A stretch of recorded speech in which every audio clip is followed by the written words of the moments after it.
আমি আপনাদের কথা শুনলাম, মতামত শুনলাম এবং আপনাদের নানাবিধ সমস্যা এবং নানাবিধ মতামত আমাকে সমৃদ্ধ করেছে।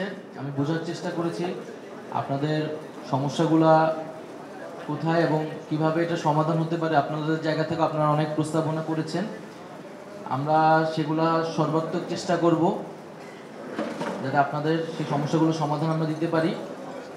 অডিটিং, বিজ্ঞাপন ও বিল প্রদানের পুরো সিস্টেমটাকে ডিজিটালাইজ করার একটা প্রক্রিয়া চলছে। এবং আরেকটি বিষয় হচ্ছে যে আমাদের এই যে জুলাই অভ্যুত্থান যখন চলেছে তখন আমাদের সংবাদপত্রের একটা ভালো ভূমিকা ছিল আমি বলবো। কারণ এমন একটা সময়ে এসেছিল যে সারা দেশের মানুষ আবার সংবাদপত্রের উপর নির্ভরশীল হয়ে উঠেছিল। কারণ কিছুটা তথ্য পেলে পত্রিকাতেই পাওয়া যায় এবং আমরা তো তখন দেখেছি যে ইলেকট্রনিক মিডিয়া তো একেবারেই কুক্ষিগত। তো সেই সময় সংবাদপত্র ছিল একমাত্র ভরসা। তো আমার ব্যক্তিগত অভিজ্ঞতা যদি বলি, যেদিন আমাকে গুম করা হয় এবং গুম করে ফেলে রেখে যায়, আমি সেদিন কোনো রকমে একটা বাসায় সিএনজি নিয়ে বাসার উদ্দেশ্যে আসি এবং বাসায় ওঠার আগে আমি কয়েকটা পত্রিকা কিনে দেশের পরিস্থিতিটা কি, সিনারিটা কি সেটা বোঝার চেষ্টা করি। তো এরকম ছিল আর কি পরিস্থিতি, যে মানে আমরা আসলে মনে হয়েছে যে একেবারে আগের যুগে ফিরে গেছি, পত্রিকাতেই একমাত্র খবর। এবং ডিবি অফিসে যখন ছিলাম কোনো রকমের লুকায় টোকায় কাউকে বলে ধার করে একটা পত্রিকা কোনো রকম আমরা অল্প সময়ের জন্য নিতে পারতাম দেশের পরিস্থিতিকে একটু বোঝার জন্য। তো এরকম পরিস্থিতির মধ্যে দিয়ে আসলে আমরা গেছি যে আমি যখন হাসপাতালে ছিলাম, হাসপাতালে আমার রুমে পত্রিকাও ঢুকতে দেওয়া হয়নি। পত্রিকাকে এত ভয় পাওয়া শুরু করছে তারা তখন, যে আমার রুমে কোনো পত্রিকা ঢুকতে দেওয়া হয়নি। তো আমি এই জন্য আজকে যেহেতু আপনারা সংবাদকর্মীরা এবং বিভিন্ন সম্পাদক এসেছেন, তো সেই আন্দোলনের পক্ষ থেকে আমি আপনাদেরকে আন্তরিকভাবে ধন্যবাদ জানাচ্ছি বাংলাদেশের ছাত্র জনতার পক্ষে থাকার জন্য।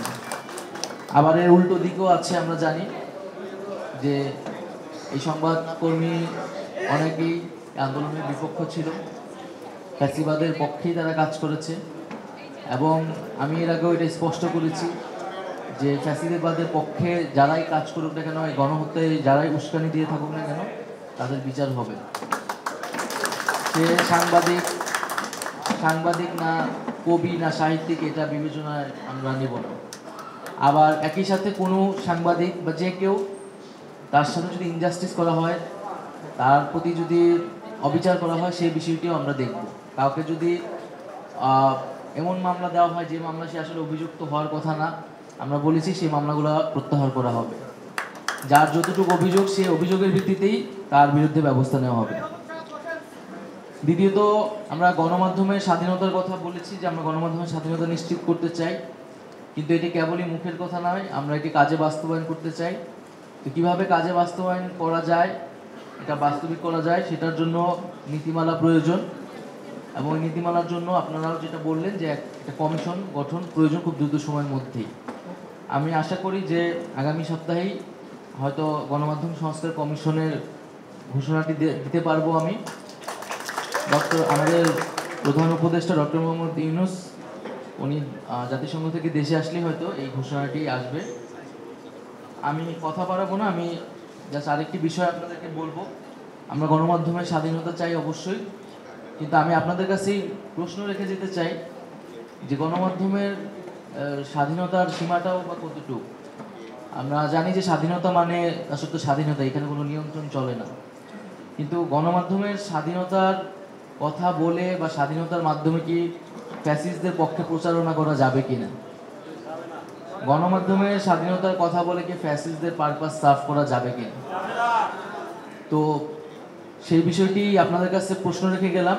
আমরা আমাদের দেশ, আমাদের এই যে অভ্যুত্থান, সেইটাকেই প্রাধান্য রেখে, মানদণ্ড রেখেই আমরা সকল স্বাধীনতা কিন্তু নিশ্চিত করতে চাই। তো সবাইকে ধন্যবাদ জানাচ্ছি আবারও, আপনারা আজকে এসেছেন এবং আজকের মাধ্যমে মূলত আমাদের আলোচনার যাত্রাটা শুরু হলো। এই আলোচনা অব্যাহত থাকবে এবং আমরা আলোচনার মাধ্যমে সামনের যে বাংলাদেশ, সেই বাংলাদেশের সামনের যেই গণমাধ্যম সাংবাদিকতা তার গুণগত পরিবর্তন কিভাবে নিয়ে আসা যায় সেই চেষ্টাটি জারি রাখুক। ধন্যবাদ সবাইকে।